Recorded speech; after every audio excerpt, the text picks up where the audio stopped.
Welcome back to the channel. If you're new to the channel, then welcome to the channel. Easy for you to say first thing in the morning. Welcome back to the channel. If you're new to the channel, then welcome to the channel.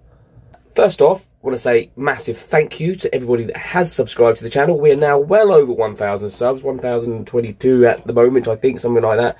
So big thanks for that. It was largely due to the last video I did, which was something of a nothing video, I thought, but you guys obviously liked it, and it was just like a day in the life, a real day in the life of van life. I wasn't doing much. I can't remember what I was doing. I wasn't doing too much in there, but you guys seemed to like it and chose to subscribe. So I'm very, very, very grateful for that. And as promised, we will be doing a live stream. We're just getting ready for that. Me and T-Bone, Mrs H, the better half, will sit down and answer your questions. I know there's quite a few questions that you guys want answered. Subjects for us to talk about, that kind of thing. So we'll do that live. And hopefully then we can just, you know, get to everybody, which would be really great. So today is another typical day in van life. One thing I'm going to talk about in this video is why we chose this particular van instead of a panel van conversion or whatever. Obviously we did do our research before we went into it, and we actually chose the motorhome, of course. As you know, you can see this is a motorhome, but this is an old motorhome. This is 36 years old. Several reasons why we did that, one of them being obviously budget and other things, but I'll go into it with you a little bit on this video. One of the things I did cover in the last video, because I was doing my solo controller and changing things around, was no matter how well you plan your build or conversion, you will probably end up changing things constantly. And this has been our experience anyway, and this has been experience of other van lifers we've talked to, because something works temporarily and then it doesn't work anymore, or you want to do something else, or whatever, for whatever reasons. Just quickly, our cooking situation was, we had an induction hob here, which is now gone because it got smashed. It's now a chopping board covering the hole, and we had an air fryer. But the power situation in the beginning wasn't good enough to run an air fryer and the induction hob. But it was, but it didn't last very long, and you couldn't run them both at the same time because there just wasn't enough amps coming out of our 200 amp hour lithium battery. We still have the 200 amp hour lithium battery, but now we also have the EcoFlow Delta 2, and we have the All Powers R1500 as well. So in addition to the 200 amp hours, we have another 185 amp hours roughly on top of that. So we've got like 385 amp hours. So what we did after we discovered that our power was just getting juiced away, we got a gas oven and we got a gas burner. This is our gas burner, which runs off of these canisters that you can buy. We get them from Home Bargains, which is the cheapest place to get them, and we bought this gas oven which also runs on the same canisters, which go in here. All right, this was about £160 or something like that. We bought this about a year ago, and it has actually been quite good up until recently. It has slowly got worse and worse and worse, and last night we just put a pie in there, and it took 2 hours to cook this pie. It's not getting up to temperature like it used to. It keeps cutting out. I think these things, they're designed for like occasional use, like going camping and stuff like that. We're using it every single day, and it's bouncing around the back of the van when we're driving and all that sort of thing. I think it's just took its toll on it. It's no good anymore.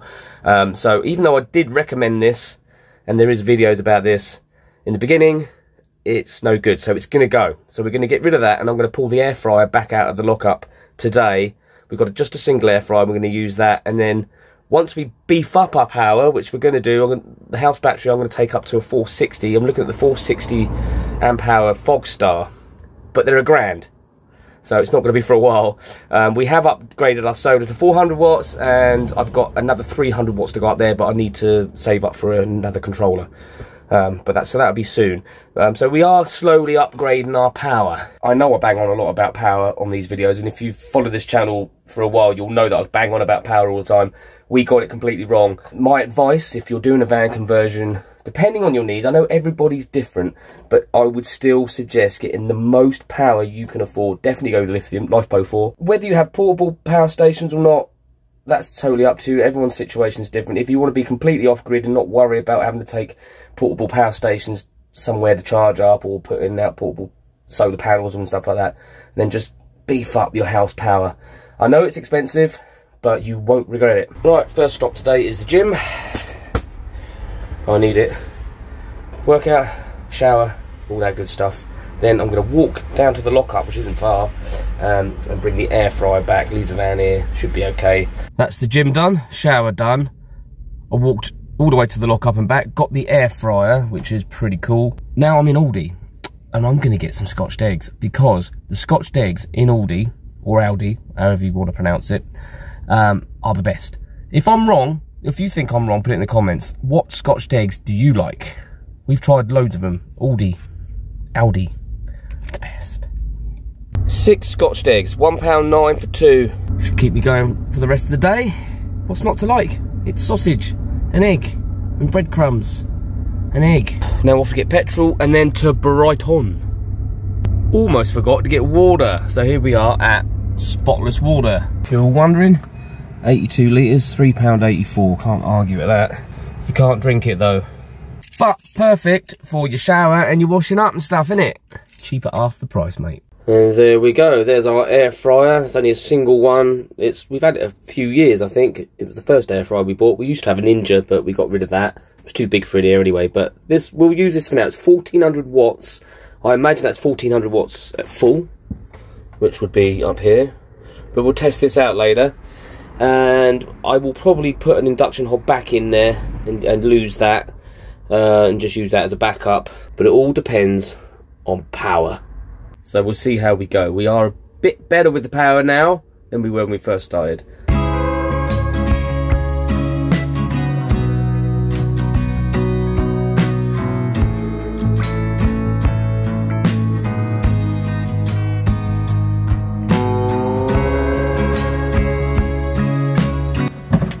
So what's for dinner? Oh, hello.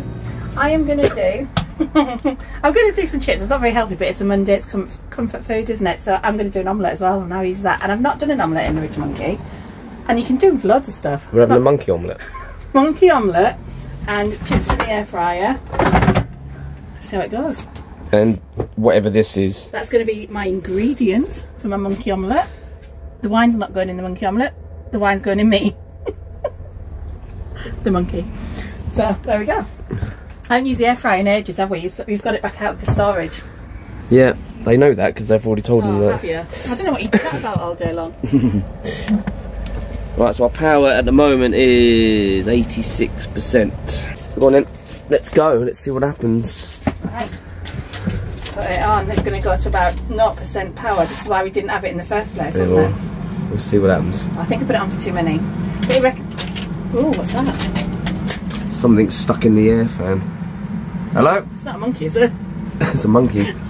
So it said on those, they're not frozen chips, they're like just chilled chips. 180 said for 8 to 9 minutes, but I'm not sure if that was for the whole box or the half a box that I put in. So, but this is an old cheap one that we had, because we did loads of crazy stuff when we first came in this van, didn't we? We've changed so much all the time. So this is having a little last bit of life again, maybe. Depends what, if it kills our power, then it's back in the storage. Okay. So this is on as it should be. Compared to what it said on the label for the chips, yeah. 10 minutes? 8 to 9 minutes at 180. Alright, so what happens? Think what's happening now, go look. Oh, you just turned it on. I know, but you know how quick it goes. Like the laptop used 12 and just did it. Alright, so it's 1,396 watts at the moment. That's with everything running. The EcoFlow's running all the van except the 12 volt. Right, so it's been half an hour, but that's not been on the whole time. No, because I wanted to cook my omelette, so I stopped it, and I just crisped it up a second ago. They look really nice and crispy. Those ones in the gas oven were just like, much better. Yeah, we couldn't get them right. It took ages. I've just done my little omelette. How much monkeys in there? About 1.5. Oh, 1.5 monkeys. Yeah, but thing is, right, that's a lot, isn't it? What, monkeys? Yeah. What you can do with the other half a monkey? Well, I thought I could take it for lunch. Okay. Tomorrow with a bit of salad. We just quarter it up, do a bit. But yeah, I don't know. I've not used as many pots and pans as I normally do, because I literally don't definitely much tidier. That's clean. Don't look at that. What? Well, they weren't even from me. I mean, the cheese grater was, but and that little bowl. But honestly, it's like a bomb site usually. Yeah. So let's see how it goes. I don't know. So you're done with the air fryer? Yeah. Finished. Yeah. Let's have a look at what power we got then. Now, I got the EcoFlow. It's down to 58, so it's used 30%. All we got was a few chips though, to be fair. Yeah, but it's not about how many chips you got, it's about how long it was on. Yeah, I suppose they're going to taste way better because I don't even like those ones in the oven. They used to be like crispy and gnarly. Take 2 hours to do. Sometimes we like had to change the gas canister halfway through because it used so much gas because it had been on for so long. Yep. But so that's much better. Yeah, I'm happy with that. I expected about 30%. I know, but I didn't just... Chips is not what we... It's not like we have Yeah, but it doesn't matter if it's chips or something else, does it? I know, but if I was going to do a bake in an oven, like, you know, like doing my bakes, I don't know. Don't know, we'll see. I've got a little bowl, little Pyrex bowl. I'll try some another day. Alright. Okay. Bye. Can we have dinner? Yes, let's eat. Goodbye.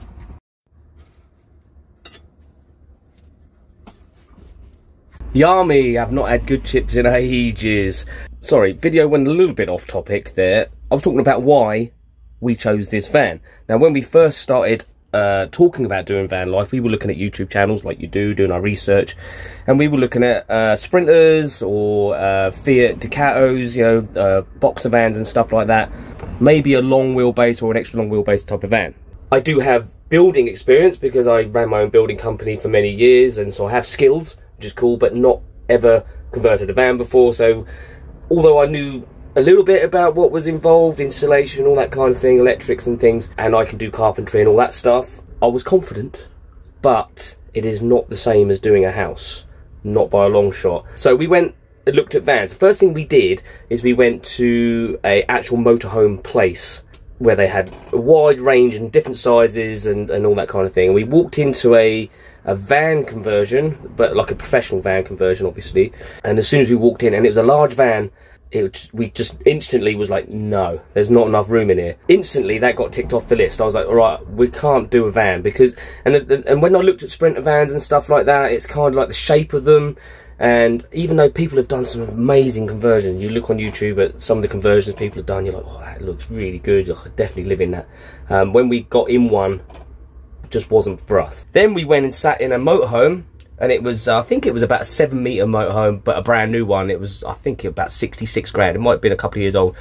£66,000, way out of our budget, but just to get a feel. And it had a fixed bed at the back, and I was like, yeah, this is more like it. And I sat in the front, and I was like, yeah, you've got more space, they're wider, they're, you know, and all that kind of thing. Still not right for us. So we continued the search. Now, talking about budget, our budget was £20,000, and that included buying the van, all the money that we needed to convert the van. So we were looking at already converted vans, part converted vans, that kind of thing. We decided we wanted a motorhome, so we went down that road quite early on, and we looked at a few, and you can see videos in the early, really early days of this channel where we were looking at different motorhomes and stuff, deciding what kind of motorhome we wanted, what size we wanted, what layout we wanted, which is really important. And a lot of them didn't tick the boxes. Most of them didn't tick the boxes, actually, and you're still, even for an old van, and we're talking 20 years old, you're still, it was pushing to the top of our budget, you know. Some of them were over that. One I did really like was a Mercedes, I can't remember what the conversion was, but it was 19 grand, and it was 20 years old, and I was like, well, we've got no money to invest in it. So it became pretty obvious pretty early on that we're gonna have to go older. And I just happened to be perusing, I think it was on Gumtree, and this van came up, and it was blue at the time. It looked terrible, but I read through it. It's a 1989 Fiat Ducato petrol engine, so I did my research on it. I was like, ooh, this could be interesting. Only, what did it have, 50, I think it only had 52,000 miles on it, or 54,000 miles, something like that. Not lots of owners over its life.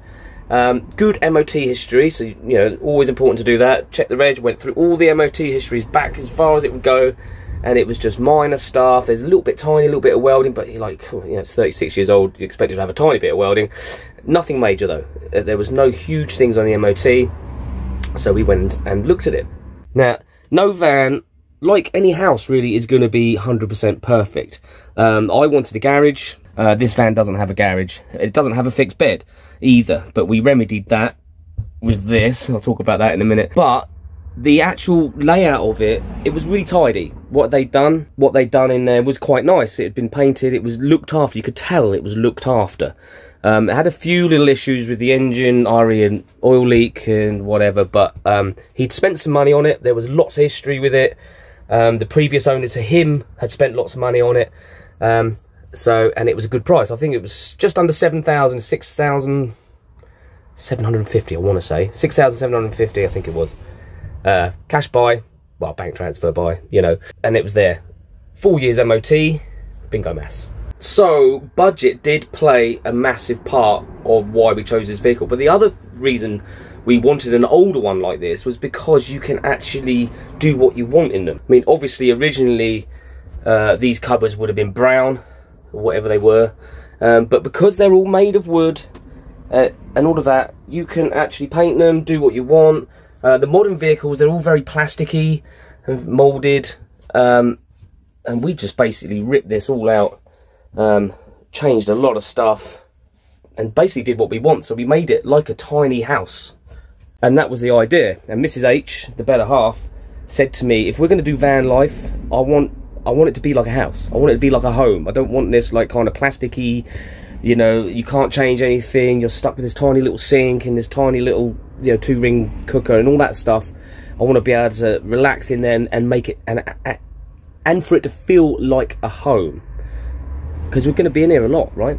So I felt with the budget we had, this was a good van. You know, it had the full year's MOT. It's a decent size. It's 6.5 meters long. It's got its separate shower, toilet. It's got a wardrobe. It's got a decent sized kitchen, a decent enough sized lounge. It ticks all the boxes. Not all the boxes, but a lot of the boxes. It's got a big roof rack on the top as well to put stuff on. It did have a big roof box, but that's now gone because to make room for our solar panels. And it still left us with about £13,000. Now, that sounds like a lot, but the amount of things we had to buy for this van, it didn't last very long. I think we've actually we're probably, I don't know exact figures, but we're probably way over that. We're probably more like pushing £30,000 on this van. I don't know what you're going to say. People are going to say, you're not going to get that money back. It's not worth it. The van's not worth it. You're right, the van's not worth it. If I tried to sell this van, I would be lucky to get my money back on what I paid for it. But that's not the point. This is our home. And if I did get rid of this van, then I would probably take a lot of the stuff out of it anyway and sell it as a basic van. So a lot of the money we spent on leisure batteries and appliances and all that kind of thing would come with us. And I know it is a risk buying an old vehicle, but then it's a risk buying any vehicle. So one of the things I have done with this is I've made sure it's had a good service. When things go wrong, it gets fixed. They're very, very basic. That's the beauty of these. They're very, very basic engines. They're really easy to work on. Getting parts can be an issue, but I have managed to get parts for this when I've needed to. Coastal Motorhomes is really good for parts for these type of vehicles. There's Facebook groups and stuff like where people deal with these kind of vehicles. There's still quite a lot of them on the road, which is testimony to them. You do see that I'm parked in a road now, and there's another one just up there, and then there's another one round the corner, and you do see them quite a lot. I actually parked outside the school the other day to pick up my granddaughter, and then there was somebody working on one in their driveway, and he came over and said, "Oh, I've got one. I've got one." And we had a chat, like you do. So there are a lot of them around still. So that says a lot. Downsides to these, they are old. This one has power steering. It came with power steering, which was lucky. Some of them don't. This has got electronic power steering, which is really, really nice. The gears are sketchy as they are. It's like a big bowl of soup, but they're all like that, unfortunately. But it's not a bad drive. You're not going to get electric windows. You're not going to get all aircon and stuff like that. And it is slow. It is bad on the hills, especially. Sometimes when we was in Wales, down the first gear, 10 miles an hour up a hill, they are very slow. Not like modern day vehicles. Like I said, this is a petrol, 2 litre. It is underpowered. And even the diesels are underpowered. They're not turbo diesel, so they're a little bit better. Miles per gallon wise, not the best. Probably 20-25 miles per gallon. This one did come with an LPG conversion, but it doesn't work, so we're getting that out anyway. So 16 months now we've been living in this van full time, and we love it. We absolutely love this van, and we're constantly upgrading it and improving it and changing things and making it as homely as we possibly can. I think it does feel really homely. We're very comfortable in here. I don't feel claustrophobic whatsoever. I can literally stay in this van all day long and I'm happy. I just poke my head out the door now and again. Completely and utterly happy. Parking it isn't a huge deal. It does go over 2 parking bays. Because it's 6.5 meters long. It's not the longest or the biggest motorhome out there. There's much bigger, obviously, but it's not the smallest either. But generally, it's not an issue. You can find a little bit of a verge to park over. It's got a big big ass overhang on the back even, because that's where the shower and everything is in there. One thing this van doesn't have and didn't have is a fixed bed, but you do have the bed obviously in the middle here, and there's an overcab bed as well. But for our bed, we did this, which is why this part of the ceiling is low. I can just about walk under it. I'm 5'8". That is debatable.